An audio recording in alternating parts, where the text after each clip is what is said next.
Assalamualaikum warahmatullahi wabarakatuh. Apa kabar teman-teman semua? Semoga selalu sehat walafiat ya. Kali ini saya ingin menyampaikan kembali sebuah materi yang saya paparkan pada saat Sarasehan mengenang 1 tahun Buya Ahmad Syafi'i Ma'arif di program studi S3 Pasca Sarjana Universitas Muhammadiyah Yogyakarta, teman-teman, yang mengambil tema kemanusiaan, keindonesiaan, dan keislaman. Pada waktu itu saya tidak sempat untuk merekod dan panitia juga tidak, walaupun yang hadir banyak sekali di auditorium ya. Saya kira dengan saya menyampaikan pada hari ini melalui Adib Sofia Official, kemanfaatan paparan ini bisa lebih luas. Teman-teman semua, pada saat itu saya ditugasi untuk berbicara mengenai Buya Syafi'i Ma'arif, Islam dan perempuan. Sebelum kita memasuki bagian yang lainnya, teman-teman, ada sedikit disclaimer dari saya bahwa yang saya sampaikan ini adalah hasil pembacaan dari berbagai tulisan. Dan sifatnya bukan merupakan penelitian dari teks-teks itu ya, melainkan sekedar pembacaan terhadap tema awal, tema-tema besar, ide-ide pokok, dan juga pembahasan-pembahasan yang penting dari karya-karya itu. Jadi di sini saya tuliskan it's only macro structural analysis, artinya bahwa yang saya lihat hanya yang makro-makro saja. Saya tidak melihat pada detailnya suatu teks, pada struktur kecilnya teks, mengenai tulisan-tulisan penelitian-penelitian lain terkait dengan pemikiran Buya Syafi'i Ma'arif. Teman-teman semua yang berbahagia, pada saat saya membaca berbagai tulisan orang tentang Buya Syafi'i, saya mendapati kesimpulan bahwa Buya Syafi'i Ma'arif itu meminta kita untuk berlari menghadapi gelora zaman, tetapi sekaligus juga bertahan terhadap berbagai macam hal prinsip ya, termasuk Al-Quran, hadis, dan juga nilai-nilai yang berlaku sepanjang masa.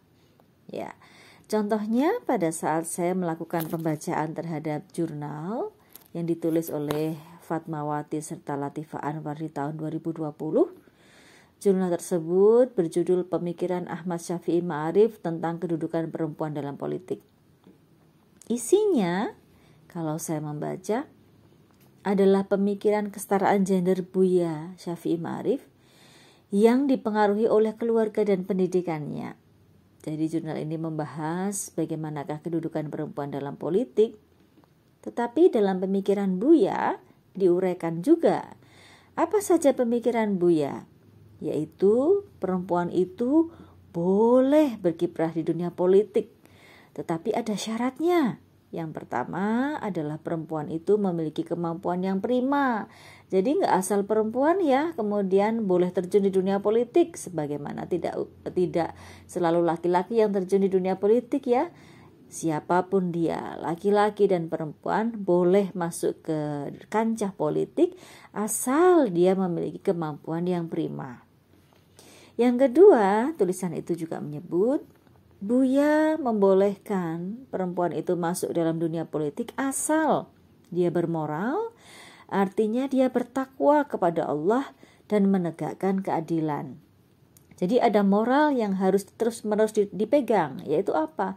Kehadiran Allah, kehadiran Tuhan, bahwa Allah lah yang mengatur kehidupan, sehingga apapun yang dia lakukan di dalam dunia politik, seorang perempuan harus berbekal takwa kepada Allah dan menegakkan keadilan sebagai spirit utama di dalam memasuki dunia perpolitikan. Dan yang ketiga, yang khas ini dari pemikiran Buya menurut jurnal tersebut adalah kalau bisa akan lebih baik jika perempuan itu berada di atas 40 tahun ya. Ada logika-logikanya nih kenapa Buya menyarankan di atas 40 tahun ya. Mungkin dari sisi kematangan secara emosional, kematangan secara pendidikan dan kematangan secara sosial sudah diukur nih oleh Buya.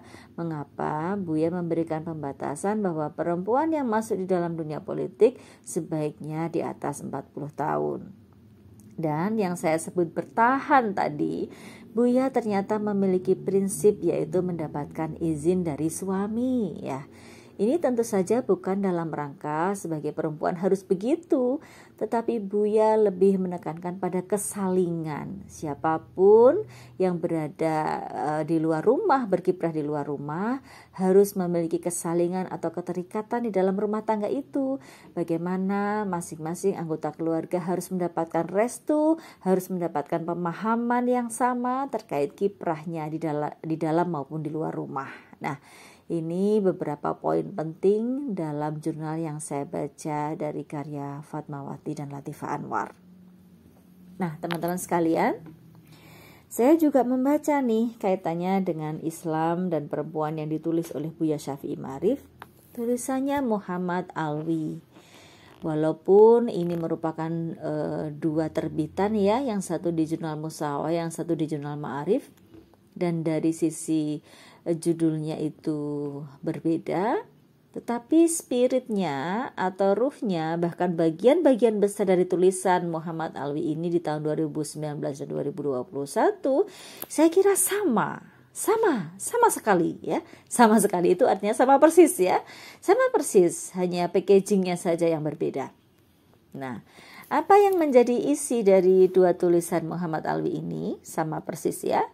Isinya adalah kesetaraan gender itu dilakukan, boleh banget ya. Maka saya sebut berlari sekaligus bertahan. Tetapi tidak secara bebas teman-teman. Pemahaman Ahmad Syafi'i Ma'arif atas Quran Surat An-Nisa ayat 34 yang diuraikan dalam jurnal tersebut pada dasarnya merupakan kerja kontekstualisasi Al-Quran dari Arab ke Indonesia. Jadi Arab itu bagaimana, di Indonesia diimplementasikan seperti apa. Yakni menemukan spirit Al-Quran melalui penerapannya dalam konteks Indonesia.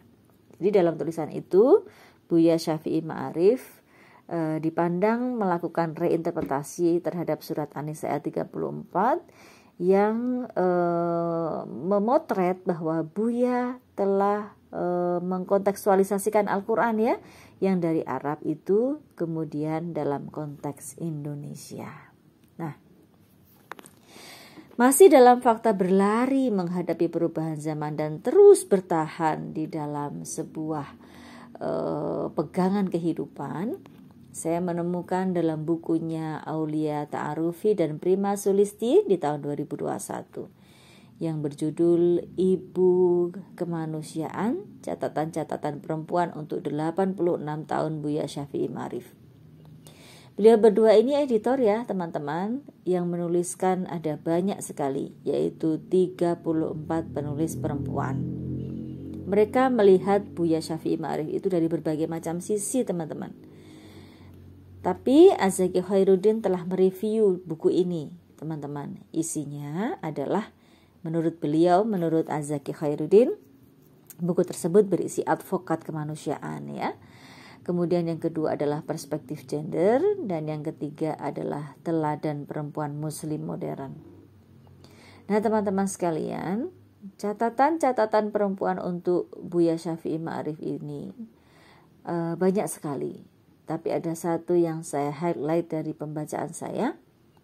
Di situ ada sebuah kesimpulan bahwa Buya mengatakan fikih kita di Indonesia ini tertinggal 1000 tahun. Oleh karena itu, mau tidak mau, suka atau tidak suka, Buya Ahmad Syafi'i Ma'arif ini mengajak kita untuk selalu menyesuaikan diri dengan perubahan. Membaca segala sesuatu tidak boleh hanya secara tekstual, tetapi membaca segala sesuatu itu dikontekstualisasi pada era yang sekarang. Nah, karena saya juga bergelut di Suara Aisyah selama 23 tahun teman-teman, saya juga harus melihat nih bahwa di Suara Aisyah, terutama pada edisi meninggalnya Buya Syafi'i Ma'arif di Juli 2022, edisi itu pada waktu itu setelah Buya meninggal ya, kami mengangkat tulisan-tulisan orang, yaitu Mas Erik, Mas David, dan juga Mbak Hajar Nur Setiawati untuk menulis tentang Buya. Mas Erik memotret pekerjaan rumah tangga yang dilakukan oleh Buya Syafi'i Ma'arif dan bagaimana kehidupan harmonis dengan istri tercinta. Kemudian Mas David menggali bagaimanakah alam kelahiran Buya Syafi'i Ma'arif di Padang sana, di Sumatera Barat. Dan Mbak Hajar Nur Setiawati lebih mengangkat bagaimana pemikiran Buya Syafi'i Ma'arif itu terhadap persoalan pers perempuan. Dalam hal ini pesan-pesan Buya Syafi'i Ma'arif terhadap Suara Aisyah. Nah, dari situ sebenarnya teman-teman kita bisa melihat pemikiran Buya terhadap Islam dan perempuan itu banyak. Bahkan selain yang saya sebut tadi, ada banyak lagi loh tulisan-tulisan Buya tentang perempuan ya. Kalau kita mau melihat langsung ya, kalau yang tadi kan tulisan-tulisan orang tentang Buya. Kalau yang saya amati langsung bagaimana Buya menuliskan tentang perempuan, itu teman-teman bisa lihat di dalam tulisan Buya, buku Islam dalam Bingkai Keindonesiaan dan Kemanusiaan, sebuah refleksi sejarah. Teman-teman bisa melihat itu. Bagaimana Buya berpikir tentang perempuan. Titik kisar di perjalananku, autobiografi Ahmad Syafi'i Ma'arif. Bagaimana beliau menceritakan tentang ibunya, bagaimana beliau sangat mengidolakan ibunya ya. Teman-teman bisa melihat memoir seorang anak kampung, bagaimanakah Buya memotret kehidupan perempuan di Sumatera Barat. Termasuk juga status perempuan dalam Islam ya. Dalam buku Islam Kebangsaan dan Keindonesiaan. Ini tulisan Buya nih, status perempuan dalam Islam. Di Republika juga Buya pernah menulis Malala, oase di bumi yang tandus. Dan di Suara Aisyah, Buya menulis dengan panjang lebar tentang bagaimanakah perempuan. Lain-lainnya sangat banyak masih terserak. Dan ini menjadi PR kita untuk menghimpun bagaimanakah pemikiran Buya Syafi'i Ma'arif terhadap perempuan. Nah teman-teman sekalian, ada 3 pertemuan khusus saya dengan Buya Syafi'i Ma'arif yang teramat sangat berharga. Yaitu yang pertama pada pertemuan anak panah ketika saya menjadi narasumber dan Buya menjadi narasumber. Pada waktu itu, Buya Ahmad Syafi'i Ma'arif mempersilahkan saya untuk memaparkan terlebih dahulu. Dan saya menyampaikan bahwa sebagai seorang perempuan, mau tidak mau modal utamanya adalah percaya diri. Nah, ternyata setelah saya menyampaikan itu, Buya Syafi'i Ma'arif mengatakan benar sekali narasumber yang sebelumnya Mbak Adib, bahwa kunci sukses itu terutama bagi perempuan adalah percaya diri. Tanpa hal ini, kata Buya, seorang perempuan tidak akan tampil sebagai pemimpin, tidak akan berkemampuan menyampaikan gagasannya di ruang publik, sehingga perempuan itu hanya tersudut ya. Perempuan tidak pernah tampil, tidak pernah dihargai karena apa? Karena dia tidak pernah menyampaikan siapakah dirinya, tidak pernah memimpin, tidak pernah orang mengetahui bagaimanakah gagasannya. Pertemuan yang berikutnya dengan Buya adalah pada saat reuni mu'alimin dan mu'alimat yang akbar. Buya pada saat itu mengatakan, tantangan alumni mu'alimat dalam hal ini adalah perempuan-perempuan yang merupakan anak-anak panah Muhammadiyah dan Aisyah. Yang sekarang ini seharusnya menurut Buya bisa belajar banyak ilmu, artinya multi perspektif. Dalam pandangan Buya, saat ini memang banyak sekali orang yang berpendidikan tinggi, tetapi rata-rata perempuan-perempuan itu hanya menguasai satu ilmu saja. Jadi misalnya dia belajar matematika, udah matematika saja. Dia belajar ekonomi saja. Tapi seharusnya seorang perempuan itu multi perspektif.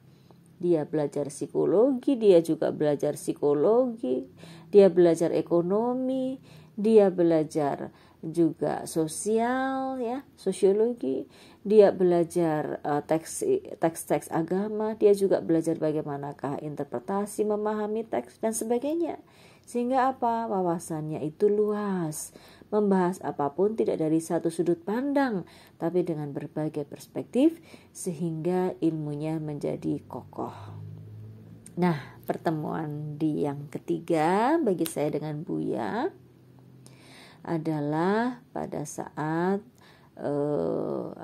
acara Suara Muhammadiyah ya. Kami seperti akreditasi jurnalis begitu, dan juga di Suara Aisyah beliau memberikan perhatian khusus bagi Buya Syafi'i. Pada waktu itu berpesan secara individual kepada saya, Mbak Adib sebagai pemimpin redaksi Suara Aisyah harus mencontoh Hayyinah. Jadi Hayyinah itu harus Mbak Adib jadikan sebagai rujukan. Kenapa begitu? Karena Hayyinah itu wawasannya luas, bahasa tulisnya bagus, dan kepemimpinannya sangat luar biasa. Itu secara lisan teman-teman semua. Nah, barulah kemudian pada saat Buya kami beri kesempatan untuk menulis apa yang dimaksud dengan kekuatan Hayyinah sebagai contoh seorang yang Islam, seorang yang berpendidikan, seorang yang jurnalis. Kenapa sih Hayyinah ini perlu dijadikan rujukan? Maka Buya mengatakan itu dengan kolam sekaligus kalam ya. Dengan kalamnya tadi kan secara pribadi sudah disampaikan kepada saya. Lalu beliau menuliskannya dengan kolam.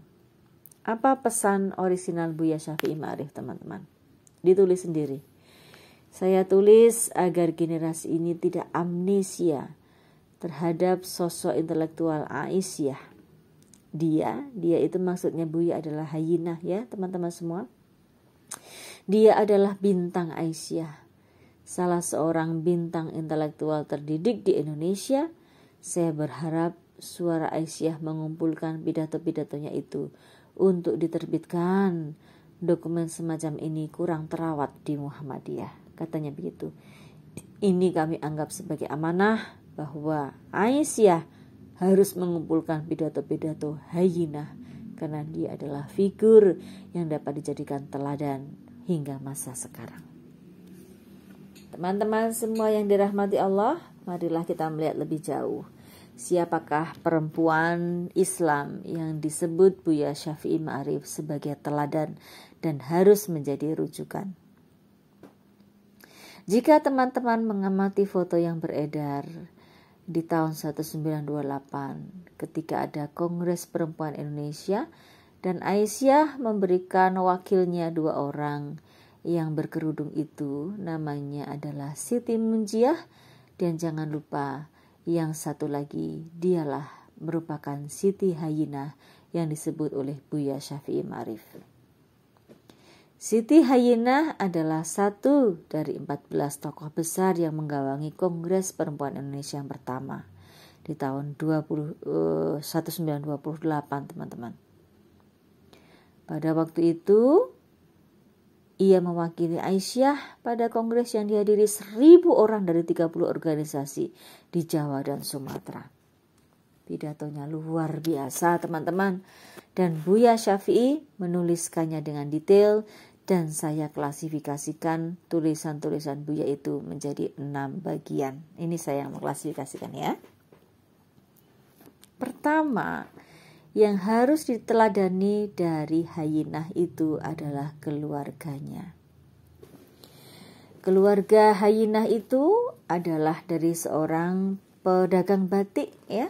Ayahnya namanya Muhammad Narju yang kaya raya. Nah, yang perlu kita teladani, apabila kita kaya raya, maka kita harus mendapatkan sekolah yang baik. Pada waktu itu Muhammad Narju menyekolahkan Hayyinah ke sekolah Belanda, sehingga Hayyinah mampu berbahasa Belanda dengan baik, di samping dia mampu berbahasa Melayu dengan baik, dan juga mampu berbahasa Jawa yang sangat baik. Saat Muhammad Narju mendapatkan menyekolahkan Hayyinah ke sekolah Belanda, mendapatkan kritik tajam pada masa itu. Tetapi itu adalah pilihan yang sangat visioner, bahwa anakku Hayyinah harus menjadi orang yang cerdas, harus mendapatkan pendidikan terbaik, meskipun sekolahnya harus mahal sekali di dalam lingkungan Belanda. Nah, pada waktu itu Hayyinah berpendidikan yang baik di Hollands Inlands School, School ya, teman-teman mungkin bisa membacanya dengan lebih baik. Yang sekolah itu disegani oleh orang-orang yang bersekolah di Taman Siswa, Budi Utomo, wanita Katolik ya. Dia disegani, kenapa? Karena cerdas, lulusan dari sekolah Belanda itu. Nah, sehingga dia mempunyai kemampuan orasi yang bagus, penuh percaya diri. Bahasa Belandanya sangat bagus. Di kongres ia berpidato, Hayyinah berpidato dengan judul Persatuan Manusia. Nah, karena dia merupakan ahli retorika yang sangat bagus ya, singa podium di masanya, maka sebagai pimpinan Aisyah dia diutus di berbagai Nusantara. Di berbagai Nusantara itu dengan penerjemah ya teman-teman, karena masing-masing daerah masih menggunakan bahasa daerahnya, kecuali di Manado dan di Gorontalo ya. Karena di Manado dan di Gorontalo banyak sekali orang yang bisa berbahasa Belanda, sehingga Hayyinah tidak dengan penerjemah menyampaikan gagasannya. Dia berpidato dengan bahasa Belanda. Dan pidatonya sangat banyak, menyebar di berbagai tempat teman-teman. Ini oleh teman-teman di Fakultas Ilmu Budaya UGM juga telah dihimpun, ada yang banyak dimuat di terbitan-terbitan Belanda ya. Ada juga yang ditulis di buku-buku, ada juga yang ditulis di Suara Aisyah. Ini sedang dihimpun, mudah-mudahan nanti bisa selesai. Nah, di dalam pernikahannya tahun 1935 dengan Muhammad Mawardi Mufti yang asal dari Banjarnegara, dia merupakan pimpinan Madrasah Mu'allimin Muhammadiyah. Usia Hayyinah pada waktu itu 29 tahun. Dan Pak Syafi'i Ma'arif memberikan komentar, Hayyinah sempat terlambat menikah katanya. Kenapa terlambat menikah? Karena dia mengejar kebermanfaatan hidupnya dengan berkeliling Indonesia, memberikan motivasi kepada semua orang agar sebagai perempuan itu harus sebagai perempuan yang terdepan. Tapi meskipun demikian, Hayyinah tidak melupakan keluarganya ya. Dia mendidik anak-anaknya menjadi anak-anak yang soleh dan solihah. Di sisi yang lain, Syafi'i juga menulis bahwa Hayyinah ini adalah bidan kelahiran Suara Aisyah, sebuah majalah yang masih tetap hidup, tetap eksis di hampir 100 tahun ini teman-teman ya. Dia sangat memperhatikan media ini, bahkan ketika Hayyinah ini menjabat sebagai seorang publik figur di masa setelah Kongres Perempuan, bagi perempuan banyak ya, bukan hanya Aisyah. Dia juga menangani majalah-majalah perempuan di luar Suara Aisyah. Nah, pernah teman-teman semua, pada tahun 38 itu Suara Aisyah seperti hampir mati ya. Majalah yang berdiri tahun 1926 ini seperti hampir mati. Tapi kemudian Hayyinah ini mengatakan, marilah Suara Aisyah ini kita hidupi betul-betul. Kalau tidak, baiklah kita bunuh saja mati-mati dan kita tanam dalam-dalam. Saking dia marahnya, kenapa orang-orang tidak mau memberikan nafkahnya kepada Suara Aisyah, sebuah majalah yang pada waktu itu merupakan media tempat saling berkomunikasi antara satu perempuan di satu daerah dengan daerah yang lainnya. Nah, teman-teman, selanjutnya saya terus-menerus penasaran, kenapa sih Buya Syafi'i Ma'arif berpesan bahwa saya harus mengikuti sepak terjang Hayyinah. Kebetulan sekali saya diberi SK oleh pimpinan Pusat Aisyah untuk menulis dan mengorek sejarah Hayyinah. Dan ternyata saya mendapati beberapa pemikiran bahwa hyena ini pemikirannya sangat maju. Dia mempunyai wawasan yang banyak pula jejaringnya. Pandangannya luas tentang cinta dan kasih sayang, dunia, akhirat, rumah tangga yang bagus, organisasi perempuan, serta pembangunan bangsa. Saya peroleh dari mana? Dari tulisan-tulisan hyena di Suara Aisyah. Dan hyena itu memprioritaskan keluarga, teman-teman semua.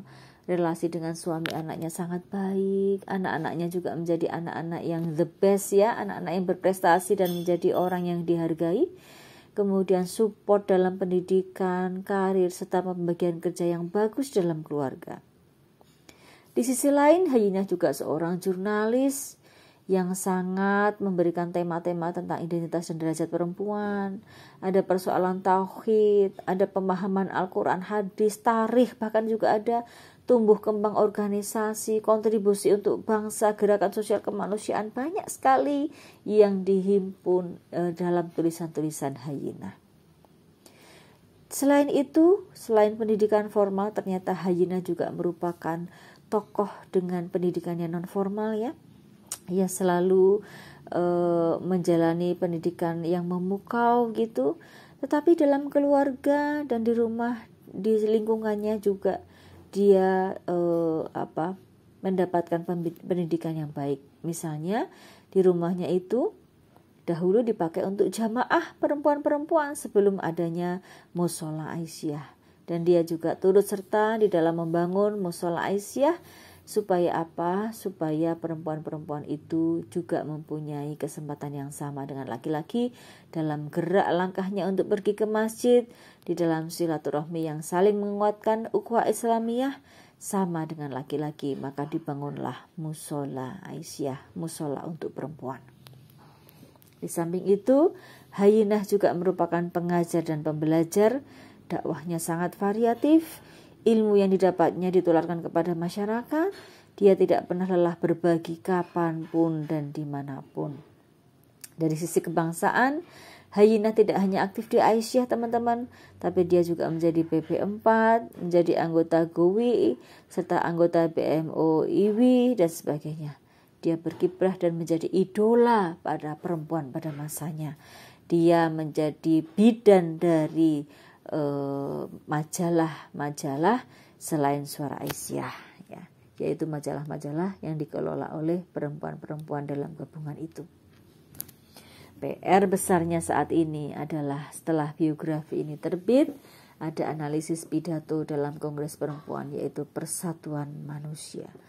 Kata Pak Ahmad Syafi'i Ma'arif, tidaklah mengada-ada sekiranya hyena diusulkan jadi pahlawan nasional, karena perannya yang begitu penting dalam kemajuan perempuan Indonesia. Kenapa? Karena hyena sudah berbicara tentang multikulturalisme. Hyena telah berbicara tentang pluralisme di ketika Indonesia belum merdeka melalui tulisannya Persatuan Manusia. Pesan Buya sebagai jurnalis, Suara Aisyah selama 95 tahun telah menunjukkan elan vitalnya untuk bertahan sebagai satu-satunya majalah perempuan di Indonesia yang berumur panjang dalam arus lintasan zaman. Sekalipun tidak perlu terlalu prihatin sebagaimana hyena tahun 1938 ya, Suara Aisyah mesti berani mengkritik dirinya sendiri setajam-tajamnya dalam menghadapi serba kemungkinan masa depan yang suka diperkirakan.